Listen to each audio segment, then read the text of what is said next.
NEET paper leak मामले में भले ही अब तक केंद्र सरकार और एनटीए ने अपनी गलती न मानी हो, लेकिन इस मामले में जिस तरह से रोजाना नए नए खुलासे होते जा रहे हैं उससे छात्र तो परेशान हैं ही, इसके अलावा सरकार और जिम्मेदार एजेंसियों पर भी तमाम सवाल खड़े हो रहे हैं। अब इस मामले का सीधा कनेक्शन यूपी से जुड़ता हुआ नजर आ रहा है, क्योंकि इस केस में रवि अत्री गैंग का नाम सामने आ चुका है। रवि अत्री फिलहाल मेरठ की जेल में बंद है, लेकिन उसका पूरा नेटवर्क पूरे भारत में फैला हुआ है। बताया जा रहा है कि उसके गैंग ने पटना और नालंदा के बॉर्डर पर नीट परीक्षा का पेपर लीक कराया था। उसका नाम यूपी में कई परीक्षाओं को लीक कराने के मामले में आ चुका है। यूपी पुलिस सिपाही परीक्षा भर्ती में भी उसका नाम सामने आया था और पेपर लीक का उसे मास्टरमाइंड तक कहा गया था। दरअसल न्यूज चैनल न्यूज 18 के मुताबिक ये दावा किया जा रहा है कि रवि अत्री का नीट पेपर लीक में नाम सामने आया है। नीट पेपर लीक में जांच में जुटी हुई बिहार ईओयू के इस पूरे मामले को लेकर के सबूत जुटा रही है। इसके अलावा उसे कुछ पुख्ता जानकारी मिली है। पटना और नालंदा बॉर्डर पर पेपर लीक कराया गया, जिसके लिए रवि अत्री की मदद ली गई। उसके बिहार में 2 गुर्गे हैं, जिनका नाम अतुल वत्स और संजीव मुखिया है। दोनों मूल रूप से जहानाबाद जिले के रहने वाले हैं और अभी तक फरार हैं। संजीव मुखिया के बारे में बताया जा रहा है कि वो नालंदा का रहने वाला है और वो भी फरार चल रहा है। इसके अलावा सूत्र ये भी बताते हैं कि पटना और नालंदा की सीमा पर नीट का पेपर लीक होने के सबूत ईओयू को मिले हैं। बताया जा रहा है कि परीक्षा से एक दिन पहले सॉल्वर गैंग को नीट का पेपर मिल गया था।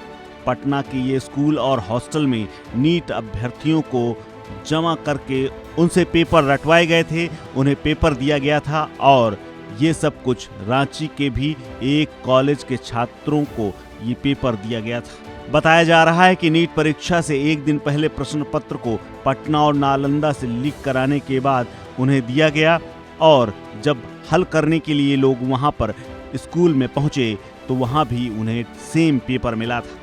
अब इस मामले में एक एक कड़ी को जोड़ा जा रहा है, लेकिन कौन है ये रवि अत्री जिसका नाम इस पूरे घोटाले में आया है, ये बेहद दिलचस्प बात है। दरअसल रवि अत्री रहने वाला यूपी के दिल्ली से सटे हुए ग्रेटर नोएडा का है। ग्रेटर नोएडा के लिमका गांव का रहने वाला साल 2007 में ये कभी मेडिकल की तैयारी किया करता था और कोटा गया था। वहां उसका संपर्क सॉल्वर गैंग से हो गया और उसके बाद इसने अपनी जड़ें जमानी शुरू कर दी।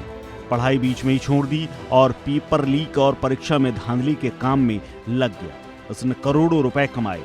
साल 2012 में उसने हरियाणा का प्री मेडिकल टेस्ट पास किया था और एमबीबीएस की पढ़ाई के लिए रोहतक के पीजीआई में एडमिशन तक लिया था। हालांकि उसने बाद में पढ़ाई भी छोड़ दी।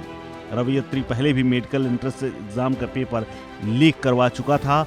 उसका नाम पहली बार साल 2012 में एसबीआई के स्टेनोग्राफर परीक्षा के पेपर लीक करने के मामले में सामने आया था। उस वक्त दिल्ली पुलिस ने पहली बार उसे गिरफ्तार करके जेल भेजा था। उसके बाद एक के बाद एक तमाम परीक्षाओं को लीक कराने में उसका नाम सामने आता रहा। अब उम्मीद की जा रही है कि अगर कुछ और सबूत मिले तो पटना की पुलिस आकर के मेरठ में रवि अत्री से पूछताछ कर सकती है या फिर उसे रिमांड में लेने की कोशिश भी कर सकती है।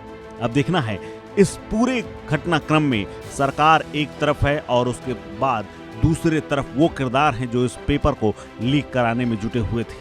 अब चूंकि पेपर लीक हुआ था, इस बात के पुख्ता सबूत धीरे धीरे अपने आप को मजबूत करते जा रहे हैं, लेकिन एनटीए और खुद केंद्रीय शिक्षा मंत्री इस बात से अभी भी इंकार कर रहे हैं या फिर इस पेपर को रद्द करने से पीछे हट रहे हैं। इसके पीछे तमाम कारण हो सकते हैं, लेकिन एनटीए के हाथ से ये पेपर निकल गया था, इस बात के धीरे धीरे सबूत पुख्ता होते जा रहे हैं और ये आने वाले समय में सुप्रीम कोर्ट में जहां मामला चल रहा है वहां ये बातें सामने आएंगी तो बड़ा निर्णय सामने आ सकता है।